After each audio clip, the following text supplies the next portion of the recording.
C'est pas une... C'est une histoire vraie. Je suis allée à Poitiers il y a 2 ans pour une église qui m'a fait venir pour former des conteurs, pour raconter, etc. Et le soir où je devais faire le spectacle, d'1 heure, ils avaient loué une salle qui appartenait à la fois à l'église catholique, enfin plusieurs dénominations différentes. Et ils avaient beaucoup travaillé, ils avaient distribué de la publicité, ils avaient fait tout ce qu'il fallait pour promouvoir ce moment-là. Et arrivé là, il y avait 5 personnes. Le pasteur était complètement désespéré en me disant: écoute Brigitte, on ne sait pas ce qui se passe. Et même les gens de l'église ne sont pas venus.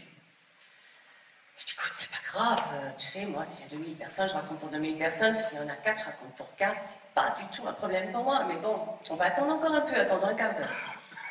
Et pendant ce temps-là, je suis allée me promener derrière. Il y avait une cité juste derrière. Et je me promène dans cette cité. Qu'est-ce que je vois? C'est pas vrai. Ils étaient tous là, les gens, derrière, en train de faire la fête. Et des ballons, et de la musique, et des frites, et tout ce qu'on imagine. Et j'étais en rage, je dis: mais c'est pas possible, Seigneur. C'est pas possible qu'ils soient... Je vais parler de toi, ils sont 5 là, et ils sont tous de l'autre côté. C'est pas vrai, ça, j'y crois pas.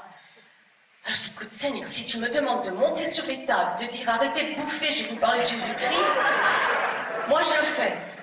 Mais je suis pas du tout sûre que c'est ce que tu veux.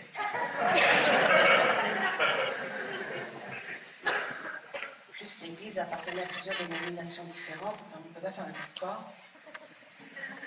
Mais je me suis promenée entre les tables en priant entre les tables. Tout ce que je pouvais faire, et puis je suis retournée, il y avait quelques personnes de plus, enfin en tout ils étaient 8, à peine une dizaine. C'est pas grave, j'ai fait mon truc. Et puis le lendemain matin, j'ai raconté donc pendant le culte, et puis ensuite on me ramène à la gare TGV, avec tous mes bagages, vous avez vu, dans le train, ce que ça représente. Et je prends ce TGV, au bout d'1 heure, le TGV s'arrête. On ne sait pas trop ce que c'est. On reste 1 heure, il faisait une chaleur terrible. On commençait à se dire, il y avait des mamans enceintes dans le wagon, que si ça continuait, on allait casser les fenêtres pour pouvoir sortir. Ils ne nous disaient pas ce qui se passait. Au bout d'1 heure, ils nous ont quand même avertis. Panne de caténaire beaucoup plus importante que ce qu'ils pensaient. Ils allaient ouvrir les portes, là, au milieu de la campagne, on allait sortir. On sort. La marche haute comme ça, j'arrache à moitié ma robe derrière en descendant.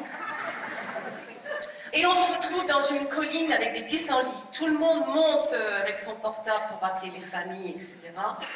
Imaginez 20 wagons de TGV, un double TGV, une chaleur terrible. On reste 1 heure, 2 heures, et puis je confie à une dame. Vous savez, j'ai des instruments de musique dans le train, avec la chaleur qu'il fait, je commence à me poser des questions. Et cette dame n'avait pas oublié ce que je lui avais dit, ce qui fait qu'au bout de la 3e heure qu'on était là, elle vient me trouver et me dit: dites donc, madame, vous ne pourriez pas aller chercher vos instruments? Oh putain, non, c'est pas vrai. Je le sens venir le coup. Je dis: ah, non, non, non, non, Seigneur, non. Il y avait des pompiers qui distribuaient de l'eau, on entendait le mégaphone pendant un certain moment donné pour nous avertir, nous faire patienter, enfin au bout de la 3e heure quand même. Et puis la dame insiste, je dis: oh, non, c'est pas possible. Et d'un seul coup, c'était pas moi en fait, j'ai senti quelque chose qui me poussait. Je suis remontée dans le train.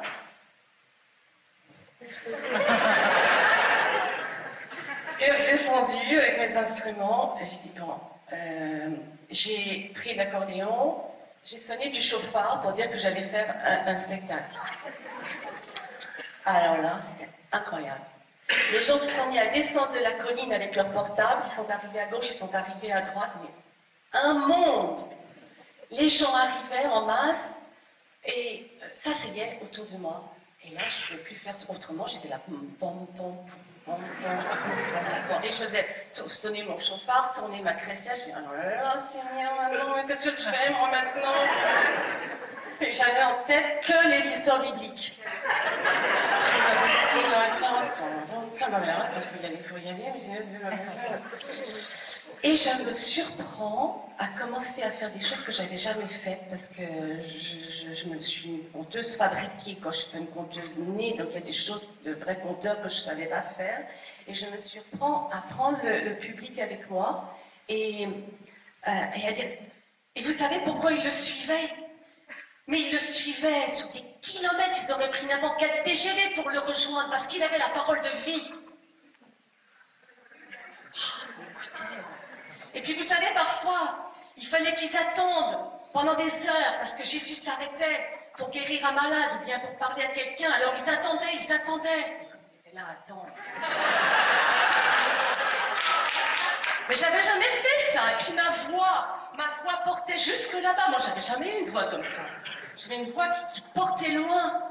Et d'un seul coup, je dis, et vous voyez là-haut, là où il y a le monsieur avec la chemise verte, 10 lépreux. Et j'ai commencé à raconter les 10 lépreux.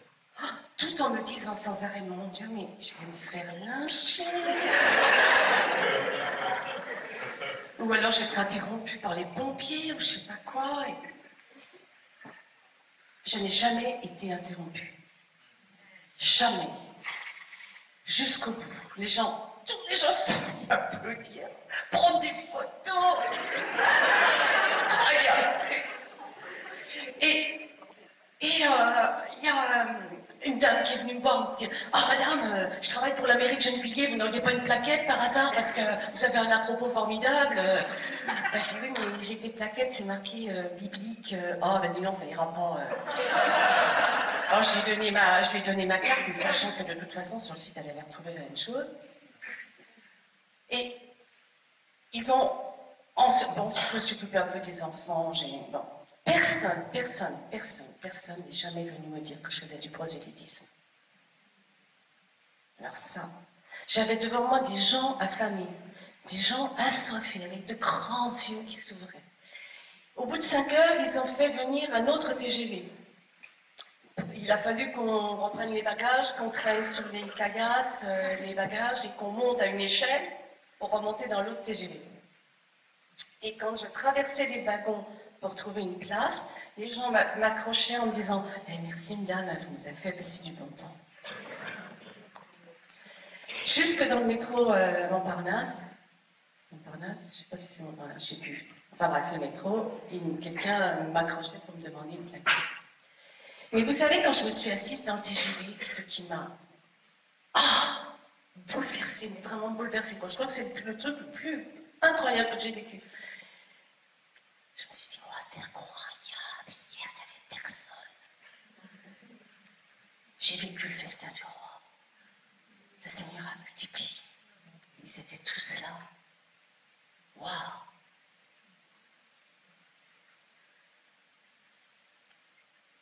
Bon, ça c'est l'histoire du TGV. Il paraît que je raconte mieux quand je raconte comme ça. Je n'ai pas encore trouvé les trucs. Alors, ce que je vais vous dire en vous quittant, c'est... voilà, il faut que vous avez compris dans l'atelier hier que c'est pas simplement raconter une petite histoire, que derrière, il y a un gros boulot. Il y a un gros boulot pour être à l'écoute de ce que Dieu veut qu'on mette dans l'histoire. Que c'est pas rien et que... là, c'est dans ses mains. C'est dans vos mains. Moi, je suis là pour lancer un appel pour former des conteurs pour le Seigneur. Et pour faire raconter les enfants. Il n'y a pas de raison que les enfants du monde racontent des sornettes et que nos enfants ne racontent pas la parole de Dieu. On peut en faire des conteurs, on peut en faire des conteurs professionnels. Pour aller, comme là où sont les conteurs profanes, partout, dans les bibliothèques, dans les hôpitaux, dans les maisons de retraite, dans les entreprises. Ils sont même aussi maintenant dans les TGV. Ils ont pris.